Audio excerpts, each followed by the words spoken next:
Hello, कैसे हैं आप सब? उम्मीद है अच्छे होंगे। एक बार फिर से मैं आपके सामने उपस्थित हुआ हूँ और साथ लेकर आया हूँ लर्न इंग्लिश विदाउट रूल्स का एक नया और फ्रेश सेशन। आज यहाँ पर इस सेशन में बारी है फिर से एक बार द हिंदू के एक रैंडम कॉलम की। जी हाँ, आपको पता है कि एडिटोरियल मैं अभी नहीं करवा रहा हूँ। इसलिए कि बहुत सारे बच्चे ऐसे हैं जिनको नॉर्मल कॉलम पढ़ने में परेशानी होती है, तो वो एडिटोरियल कैसे करेंगे?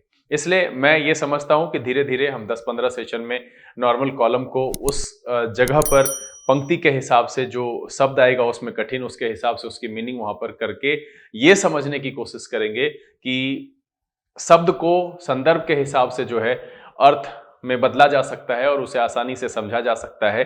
और मैंने पहले ही मना किया है कि हम हिंदी नहीं करेंगे, हम उस पैराग्राफ में, उस लाइन में छिपे हुए भाव को समझने की कोशिश करेंगे और जो टोटल पैराग्राफ है उसमें क्या कह रहा है उसको हम समझेंगे। साथ में ग्रामेटिकल नॉर्म्स की भी हम बात करते हैं। हमने थियरी में बहुत सारी चीजें पढ़ी है कि कौन से शब्द को हम लगाते हैं तो वो पास्ट टाइम को इंडिकेट करता है, कौन सा शब्द होता है जो एक्सपीरियंस को डिनोट करता है, या कौन से ऐसे शब्द हैं जो पॉसिबिलिटी को दिखाता है, एजम्पशन को दिखाता है। तो हम उस आधार पर पंक्ति को पढ़कर वहां पर यह समझने की कोशिश करेंगे कि इस पंक्ति में एजम्पशन की बात की गई है, इस पंक्ति में रिस्पॉन्सिबिलिटी की बात की गई है और इस पंक्ति में पॉसिबिलिटी की बात की गई है। तो इस आधार पर जब हम सेंस लगाएंगे तो पैराग्राफ को और उस कॉलम को ठीक ढंग से समझ पाएंगे। तो ये एक तरह से समझ लीजिए कि आपके अभ्यास की प्रक्रिया है, जहां पर आप मेरे साथ उसी समय कॉलम को पढ़ते भी हैं और मीनिंग को समझते हैं, संदर्भ को समझते हैं और संदर्भ में भी कुछ ना कुछ जानकारी आपके लिए होती ही है। तो चलिए बिना देरी किए हुए सेशन की शुरुआत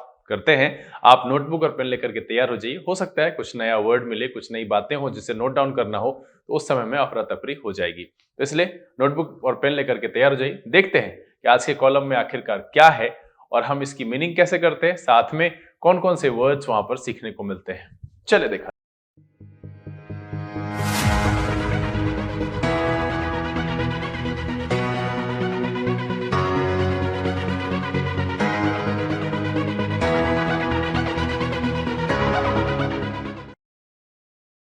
आइए हम आज के सेशन की शुरुआत करते हैं। और जैसा कि मैंने आपको शुरुआत में ही कहा है कि हम आज ही के द हिंदू को लेकर के यहाँ पर उपस्थित हुए हैं, उसके एक कॉलम को हम आपके सामने रखेंगे, पढ़कर उसके सेंस को समझाने की कोशिश करेंगे। उसमें जो शब्द आएगा उसको संदर्भ के हिसाब से हम डिकोड करेंगे ताकि आप भी सीख सकें और अ, संदर्भ के हिसाब से उसकी मीनिंग कर सके।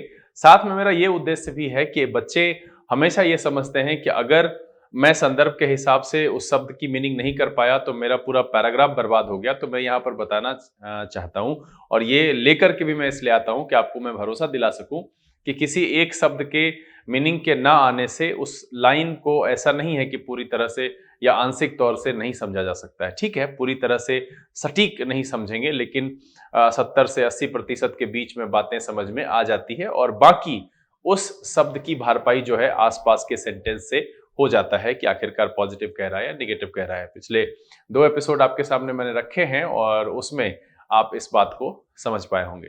सेशन की शुरुआत करेंगे, लेकिन उससे पहले जो लोग इस चैनल पर नए हैं, चैनल को सब्सक्राइब कर लीजिए, बेल आइकन जरूर प्रेस कीजिएगा ताकि यहाँ से अपलोड की गई वीडियोस की नोटिफिकेशन आपको मिले और आपका कोई भी सेशन मिस ना हो। लाइक और शेयर करने में कंजूसी नहीं कीजिएगा। चलिए, जैसा कि आपको पता है, देखिए ये आज ही का है द हिंदू। हाँ जी, आप इसको देख लीजिए। बच्चों को भरोसा नहीं होता है ना। तो ये फ्राइडे है, दिसंबर 23, आज ही का दिन है।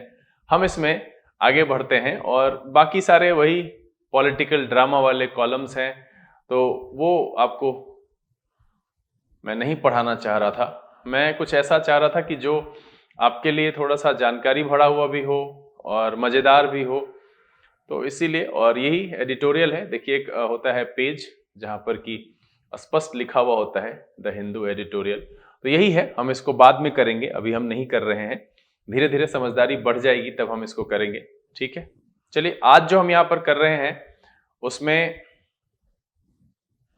एक कॉलम है जो मुझे इंपॉर्टेंट लगा कि इसकी जानकारी होनी चाहिए, क्योंकि ये हमारे एनवायरनमेंट से जुड़ा हुआ है और इसकी बातें समझेंगे तो हम समझ पाएंगे कि हम जो टेक्नोलॉजी का उपयोग करते हैं वो हमारे लिए किस तरीके से जो है कभी कभी क्षति वाला भी हो सकता है और उसके लिए कितनी बर्बादी झेलनी पड़ती है और कितनी बातों का ध्यान रखना पड़ता है। इन सारी चीज़ों से ये टॉपिक जुड़ा हुआ है। देखिए क्या कह रहा है, पहला लाइन ही है, the uncontrolled re-entries of satellites. अब देखिए यहां पर जो है uncontrolled re-entries of satellites कहने का मतलब है कि री एंट्री कहने का मतलब है कि वातावरण में वापस आना। हम क्या करते हैं, सैटेलाइट को हम भेज देते हैं, यहां से पृथ्वी से प्रक्षेपित करते हैं और विभिन्न कक्षाओं में उसको भेज देते हैं। ये पृथ्वी के चारों तरफ चक्कर लगाती है और इसका बहुत सारा उपयोग है। हम कम्युनिकेशन में इस्तेमाल करते हैं, डेटा ट्रांसफर करने में इसका इस्तेमाल करते हैं, और मौसम, एजुकेशन, रिसर्च, हर चीज लगभग सैटेलाइट से जुड़ा हुआ है। तो वही कह रहा है कि अनकंट्रोल्ड, जिस पर कोई नियंत्रण ना हो, और री एंट्रीज मतलब है कि दोबारा जो एंटर करेगा, कहां, हम आगे संदर्भ में आएंगे, ऑफ सैटेलाइट्स, है ना। अब किस संदर्भ की बात कर रहा है, तो हम इसको यहां पर देख लेते हैं। अगर हम इसको खिसकाएं इधर, तो देखिए क्या कह रहा है, कह रहा है कि what are the different stages of rocket launch, है ना, कि रॉकेट लॉन्च के डिफरेंट स्टेजेस क्या होते हैं। What are the different stages of rocket launch, यहां पर ये कह रहा है how does uncontrolled re-entries of rockets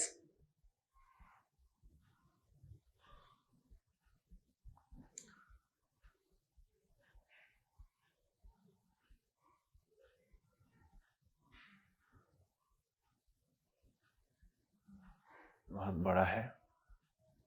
देखिए क्या कह रहा है कि how does uncontrolled re-entries of rockets into the earth's orbit cause damage, है ना।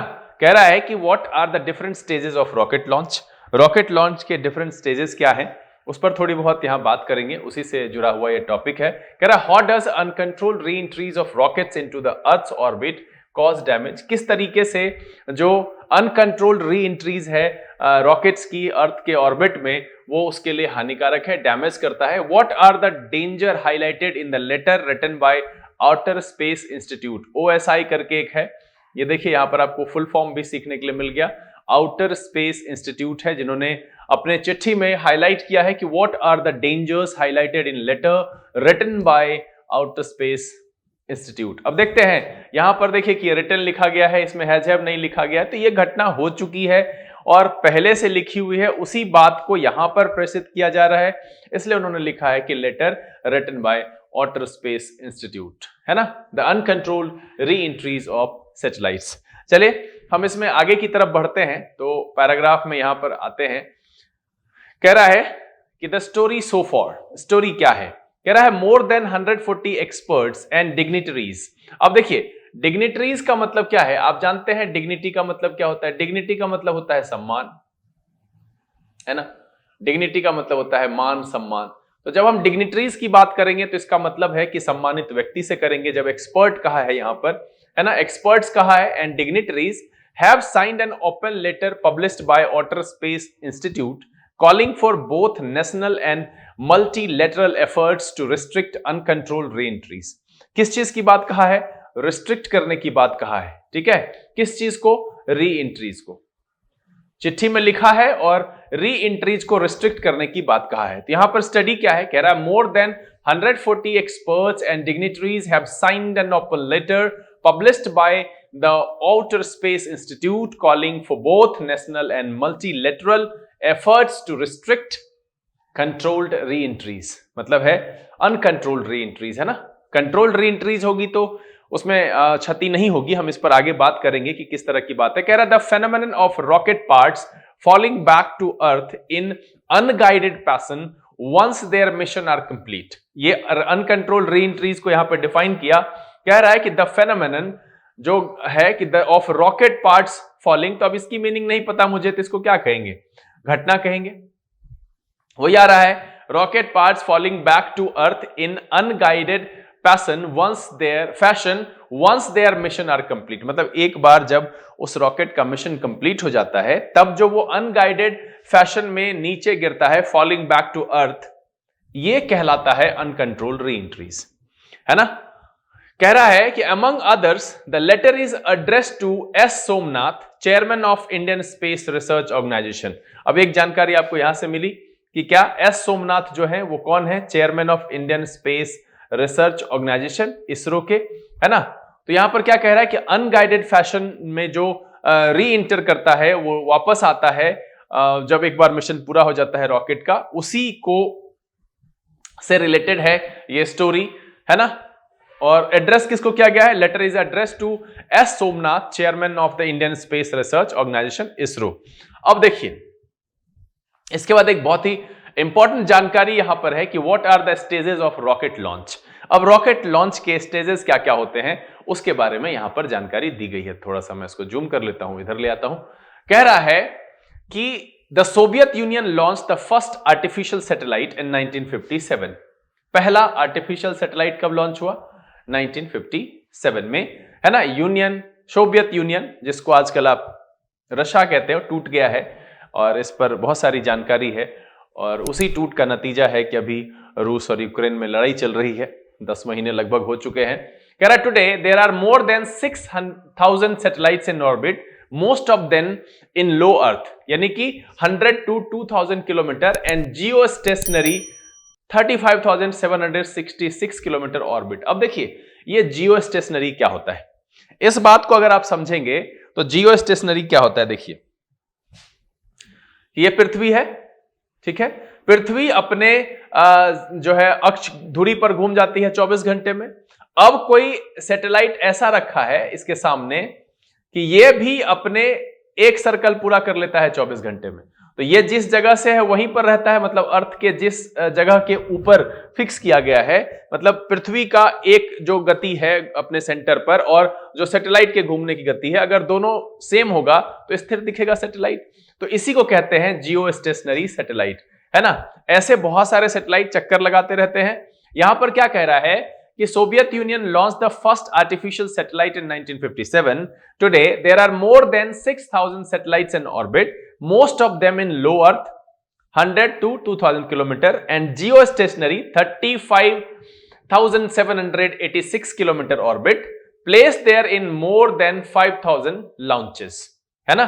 5000 लॉन्चेस पर उसको प्लेस किया गया है। The number of rocket launches have been surging with the advent of reusable rocket stages. अब देखिए क्या कह रहा है कि the number of rocket launches have been surging, है ना, have been surging with the advent of reusable rocket stages। अब देखिए सर्ज का मतलब यहां पर क्या होगा कि the number of rocket launches have been surging with the advent of reusable rocket stages। अब देखिए सर्ज का मतलब होता है वृद्धि होने से, बढ़ने से, है ना, कि the number of rocket launches have been surging with the advent of reusable। तो advent का मतलब यहां पर आगमन से होगा, है ना। यहां सेंस क्या आ रहा है? आगमन या मिलने से, शुरुआत होने से।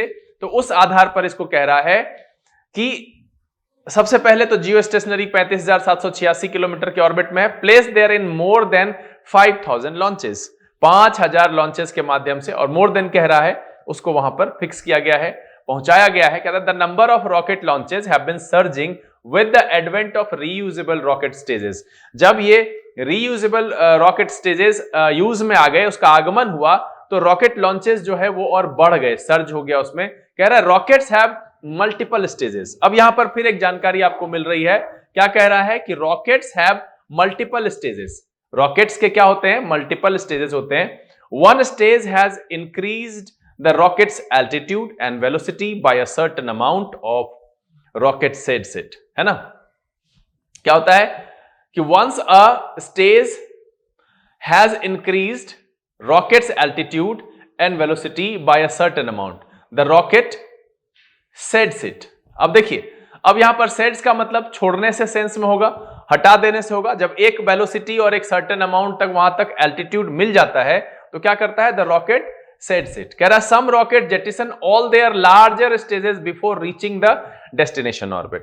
मतलब है कि जेटिशन का मतलब यहां पर फेंकने से होगा, छोड़ने से होगा, है ना, कि some rockets jettison all their larger stages, सभी larger stages before reaching the destination orbit. Destination orbit में पहुंचने से पहले ही जो है वो क्या करते हैं? छोड़ देते हैं उसको। A smaller engine then moves the payload to its final orbit. अब पेलोड्स कहने का मतलब है जो ओरिजिनल सैटेलाइट होता है, जिसको कि वहां फिक्स करना होता है। तो स्मॉलर इंजन होता है जो कि उसको क्या करता है? इट्स फाइनल ऑर्बिट, इसके फाइनल ऑर्बिट तक पहुंचाता है, ठीक है। Others carry the payload to the orbit, then perform de-orbit maneuver to begin their descent। अब उसके बाद क्या होता है कि फिर वापस आने के लिए, ठीक है, उसको वहां फिक्स करता है और तब परफॉर्म करता है deorbit manoeuvre to begin their descent. ये जो रॉकेट होते हैं उसको वहां से हटना होता है, तो उसके लिए फिर वो क्या करता है, डी ऑर्बिट मैन्यूवर स्टार्ट करता है। In both cases rocket stages come back down in controlled और अनकंट्रोल्ड वेज। दोनों स्थितियों में रॉकेट क्या होता है कि वापस आता है पृथ्वी पर, या तो वो कंट्रोल्ड वे में आता है या अनकंट्रोल्ड वे में आता है। अब यहां पर है कि ये सारी बातें आपको बताई गई कि स्टेज ऑफ रॉकेट लॉन्च क्या होता है, कि रॉकेट कई सारे उसमें लगे हुए होते हैं, तो जैसे कुछ ऊंचाई पर गया तो एक हट जाता है, फिर उसके बाद आगे कुछ दूर तक दूसरा रॉकेट ले जाता है, और फिर उसके बाद फाइनली सारे, और उस पेलोड्स में छोटा इंजन लगा हुआ होता है जो उसको ऑर्बिट तक पहुंचाता है, फिर वो भी वहां पर जो है डी ऑर्बिट होता है और फिर वापस आता है इन कंट्रोल्ड और अनकंट्रोल्ड वेज, है ना। या तो वो कंट्रोल तरीके से आता है, गाइडेड होता है कि इसी जगह पर गिरना है और बर्बाद होना है, या नहीं तो फिर वो अनकंट्रोल तरीके से वापस आता है, जो कि टॉपिक का कंसर्न है हमारा, कि uncontrolled re-entries of satellite, है ना। चलिए हम यहां पर फिर आगे बढ़ रहे हैं। कह रहा है कि what is an uncontrolled re-entry. अब इसमें कह रहा है कि what is an uncontrolled re-entry. अब ये अनकंट्रोल्ड री एंट्री क्या होती है, कहता है in an uncontrolled re-entry the rocket stage simply falls, है ना। रॉकेट के जितने डिफरेंट डिफरेंट स्टेज हैं वो सिंपली क्या होते हैं, गिरते हैं।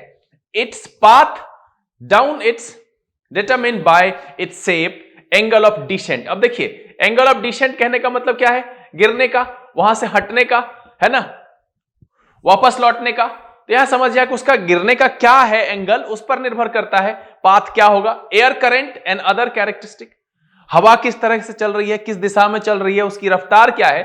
तो ये रास्ता जो अनकंट्रोल्ड वे में सैटेलाइट का, समझिए कि वहां से जो काम होने के बाद जो खत्म हो जाता है मिशन, तो जो वो गिरता है तो उसका रास्ता बहुत सारी चीजों पर निर्भर करता है। वो निर्भर किस पर करता है, शेप पर करता है, एंगल ऑफ डिसेंट पर करता है, एयर करंट पर करता है, और दूसरी कैरेक्टरिस्टिक भी इसके लिए कैरेक्टरिस्टिक जो है रिस्पॉन्सिबल होती है। कहता है it will also disintegrate at it falls. अब देखिए डिसइंटीग्रेट कहने, इंटीग्रेट कहने का मतलब क्या होता है, आपने सुना होगा, इंटीग्रिटी का मतलब होता है जुड़ना, एक तालमेल होता है, गठबंधन कह सकते हैं, जुड़ाव कह सकते हैं। तो यहां पर कह रहा है डिसइंटीग्रेट, तो कह रहा है it will also disintegrate as it falls. जैसे जैसे ये गिरता है तो डिसइंटीग्रेट भी होता है, टुकड़े में भी बढ़ता है। और क्या कह रहा है कि as the smaller piece fan out, fan out कहने का मतलब है इधर उधर छितरा जाता है, डिस्पर्स हो जाता है। The potential radius of impact will increase on the ground. अब क्या होता है कि एक बड़ा टुकड़ा गिरेगा तो एक ही जगह गिरेगा। अब क्या होता है कि जब भी री एंट्रीज होती है तो उस दौरान क्या है कि वो छोटे छोटे टुकड़े में टूटता है, और इसका जो एरिया होता है वो मतलब हल्का हो जाता है बड़े टुकड़े के अनुपात में, तो वो डिस्पर्स होता है। और इसलिए कह रहा है कि the potential radius of impact will increase on the ground. और ये क्या होता है, ग्राउंड पे बढ़ जाता है। कहता है some pieces burn up entirely while other don't. अब कुछ टुकड़ा जो होता है वो एनवायरमेंट में घुसते ही जो है वो जल जाता है घर्षण से, फ्रिक्शन से। कह रहा है while other don't, but because of the speed at which they are travelling debris can be deadly. अब यहां पर डेब्रिस का मतलब क्या है कि जो वो ट्रेवल करा, जो टुकड़ा है जो गिरा है वो एक प्रकार का मलबा ही होगा ना, है ना, कचरा ही होगा वहां से। तो वो क्या कह रहा है कि which they are travelling debris can be deadly. ये जो टुकड़े होते हैं जो वहां से गिर रहे होते हैं, जिसकी री एंट्रीज हो रही होती है, वो इस रफ्तार से ट्रेवल करता है कि वो क्या हो सकता है, डेडली हो सकता है, घातक हो सकता है ना। चलिए आगे क्या कह रहा है कि अ 2021 report of the international space safety foundation said, एक रिपोर्ट 2021 का है सेफ्टी फाउंडेशन का, इंटरनेशनल स्पेस का, an impact anywhere on the airliner with debris of mass above 300 gram would produce a catastrophic failure। Catastrophic failure कहने का मतलब है कि विध्वंसकारी, अगर 300 ग्राम के उस टुकड़े से वो टकरा जाता है on an airliner with debris of mass above 300 grams would produce a catastrophic failure. मतलब है कि सब विध्वंसकारी जो है वो फेलियर वहां पर होगा, meaning all people on board would be killed, यानी उस पर जितने भी लोग होंगे सब के सब मारे जाएंगे। Most rocket parts have landed in oceans principally because earth surface has more water than land। Maximum जो टुकड़े होते हैं वो समंदर में गिरते हैं, प्रिंसिपली क्या है कि because earth surface has more water than land। obviously अर्थ के सरफेस पर जो है पानी ज्यादा है, जमीन कम, but many have dropped on land as well। लेकिन उसमें से कई क्या होते हैं, जमीन पर भी गिर जाते हैं। अब कह रहा है कि why are scientists worried about the re-entries। Scientist इस री एंट्री से क्यों वरी हैं? कह रहा है the OSI letter cited examples of part of a Russian rocket in 2018 and China's Long March 5B rocket in 2020 and 2022 striking part of Indonesia, Peru, India and Ivory Coast among others. ये इसलिए चिंतित है कि 2018 में घटना हुई, China का long March 5B rocket 2020-2022 में striking part of Indonesia, Peru, India and Ivory Coast among others. Many news report have focused on Chinese transgression of late, but historically US has been the worst offender, है ना? इसमें सबसे ज्यादा जो offender रहा है वो कौन रहा है? यूएस रहा है। ऐसे चाइना को माना जाता है कि क्या रहा है, many news report have focused on China transgression of late, मतलब है कि चाइना जो है उसका अतिक्रमण करता है, इन चीजों को नहीं मान रहा है। But historically the US has been the worst offender. Obviously carbon footprint भी यूएस का ज्यादा है, उसकी मोनोपोली चलती है। अब आगे देखिए क्या कह रहा है कि part of space x falcon 9 that fell down in Indonesia in 2016 included 2 refrigerator size fuel tanks. If re-entering stays still hold fuel, atmospheric and terrestrial chemical contamination is another risk। अब देखिए, अब वो वहां से जो गिर रहा है, मान लीजिए कि उसमें फ्यूल बचा हुआ है, तो वो क्या करेगा, वापस जब लौटेगा तो री-एंटरिंग स्टेज स्टिल होल्ड फ्यूल, अगर उसमें फ्यूल बचा हुआ है, कह रहा है atmospheric and terrestrial chemical contamination. Atmospheric मतलब वातावरण, टेरेस्ट्रियल का मतलब होता है जमीन का, कि कंटामिनेशन जो होगा, कंटामिनेशन का मतलब होता है प्रदूषण, मिल जाना, कंटामिनेशन ऑफ वाटर आपने पढ़ा होगा, इज अनदर रिस्क, ये दूसरा रिस्क है। कह रहा है as per the letter conservative, देखिए क्या कह रहा है, conservative estimates place casualty risk from uncontrolled rocket body re-entries as being on order to 10% in the next decade, है ना? 10% उसमें देखा गया है, कहा गया है कि rocket entries being on the order of 10%, and that countries in the global south face a disproportionately higher risk of the casualties। अब देखिए disproportionately का मतलब क्या है? प्रोपोर्शन में होने का मतलब होगा कि एक सुसंगत में होना, प्रोपोर्शन मतलब होता है कि एक फिक्स अनुपात में होना, और disproportionately का मतलब है कि हायर रिस्क में है, वो भी किसी मतलब फिक्स पैटर्न में नहीं है, क्रम में नहीं है। कह रहा है कि the US orbit debris mitigation standard practices, mitigate का मतलब, डेब्रिस मिटिगेशन का मतलब है उसकी समाप्त करना, खत्म करना। तो कह रहा है the US orbit debris mitigation standard practices require all launches to keep the chance of casualty from a re-entering body to be below than 0.01%, but the US air force and the NASA have waived this requirement on multiple occasions. अब यहां पर क्या होगा कि but जब ही लगाया, इसका मतलब इसका विरोध में कह रहा है कि the US orbit debris mitigation standard practices require all launch to keep the chance of casualties from re-entering body below, कितना होना चाहिए, 0.01% से नीचे होना चाहिए। लेकिन अब वहां पर कह रहा है लेकिन, इसका मतलब यहां पर क्या होगा, इसका मतलब छोड़ना, त्यागना, नजरअंदाज करना। The US air force and NASA have waived this requirement, इस रिक्वायरमेंट को वो कई बार नजरअंदाज कर देते हैं, छोड़ देते हैं, ऑन मल्टीपल ओकेजन्स लिखा हुआ है। चलिए आगे देखें, आगे क्या कह रहा है। आगे कह रहा है, a July 2022 study by researchers in Canada found that this threshold का मतलब होता है चौखट, जो एक लिमिटेशन होता है, which some other countries have also adopted, is arbitrary and makes little sense in an era when new technologies and mission profile enable controlled re-entries, है ना? उसमें क्या हुआ है कि अब इसको अपनाया है और कंट्रोल्ड री-एंट्रीज की बात को अपनाया गया है ना, when new technologies and mission profiles enable controlled re-entries and because many places have become more densely polluted। ये क्यों अपनाया है?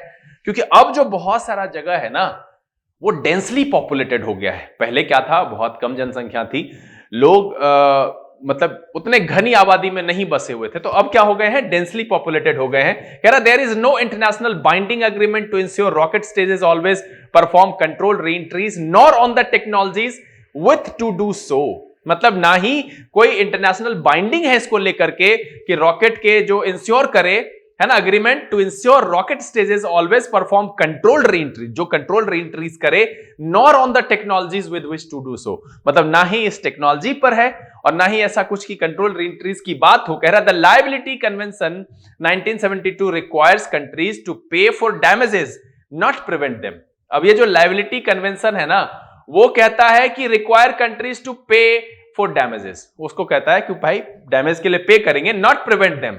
These technology include wing-like attachment है ना। यहां पर देखिए हम लोग समाप्ति पर आ गए हैं। Deorbiting breaks an extra fuel on other re-entry body and design changes that minimize debris formation. ये जो है debris formation को minimize करेगा अगर हम इन सारी बातों को वहां पर लागू करें। अब देखिए कह रहा है what can make minimum damage, क्या क्या कर सकता है minimum damage। कह रहा है while OSI later admits that any kind of re-entry will inevitably damage some ecosystem, ठीक है, it recommends that bodies aim for an ocean in order to avoid human casualties. कह रहा है कि विल डैमेज। अब अगर हम मान लीजिए इसकी मीनिंग को हम नहीं भी समझ रहे हैं, क्या कह रहा है कि while the OSI later admits that any kind of re-entry will damage some ecosystem, obviously जो भी re-entry होगी किसी न किसी इकोसिस्टम को खराब करेगा, खत्म करेगा, उसको हानि पहुंचाएगा। कह रहा है इट रिकमेंड्स, ऐसा रिकमेंड किया जाता है, bodies aim for an ocean, समंदर में उसको गिराया जाए in order to avoid human casualties, ताकि ह्यूमन कैजुअलिटीज ना हो, है ना।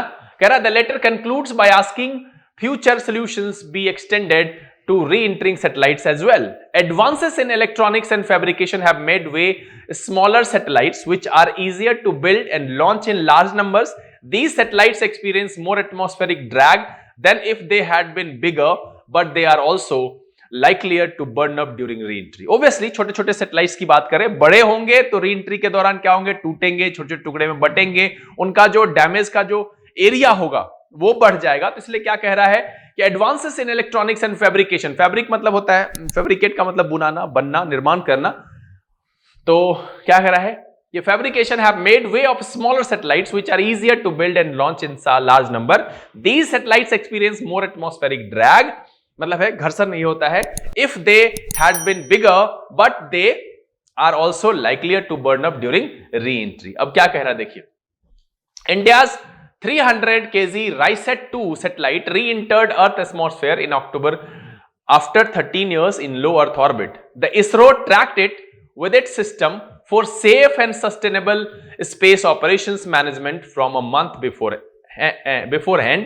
It plotted its predicted path using models in-house. The RISAT eventually fell into the Indian ocean on October 13। देखिए इंडिया का एक घटना यहां पर चर्चा किया कि जो ये राइसेट है ना, RISAT-2, इसको क्या किया गया, पाथ करके, ट्रैक करके कहां करा गया, इंडियन ओशन में अक्टूबर 30 को जो है वो गिराया गया। ये एक एग्जांपल के तौर पर यहां पर लिया गया है, कुछ इंपॉर्टेंट पॉइंट्स यहां पर जो है हाईलाइट किया गया है, जो कि हम लोग वहां पर पढ़ चुके हैं, है ना। हम लोग वही सारी चीजें हैं यहां पर सेम। तो हमने अभी जो यहां पर पढ़ा, हम ये पढ़े कि हमारी टेक्नोलॉजी ऐसी हो गई है कि हम बहुत सारे सैटेलाइट्स जरूरत के हिसाब से लॉन्च करते रहे। अभी आपने पढ़ा कि 6000 के आसपास हो गया है, जो कि 100 से 2000 किलोमीटर के ऊंचाई पर स्थापित है। साथ में 35,786 किलोमीटर की ऊंचाई पर जो जियो स्टेशनरी सैटेलाइट है, जो कि यहां से स्थिर दिखता है, अपनी कक्षा में स्थित होता है, क्योंकि दोनों की जो गति है वो सेम होती है, पृथ्वी के अपने धुरी पर घूमने की और सैटेलाइट की चक्कर लगाने की, तो वो स्थिर दिखता है, इसलिए उसको जियो स्टेशनरी कहते हैं।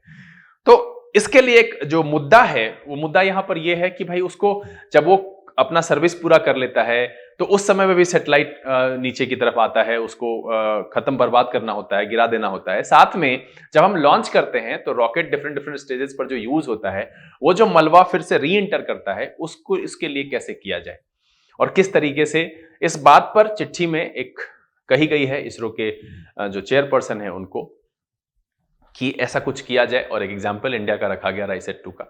उम्मीद करते हैं कि पूरे पैराग्राफ को आपने ढंग से समझा और ये काफी आपके लिए नई जानकारियों से भरा हुआ और एंटरटेनिंग भी था।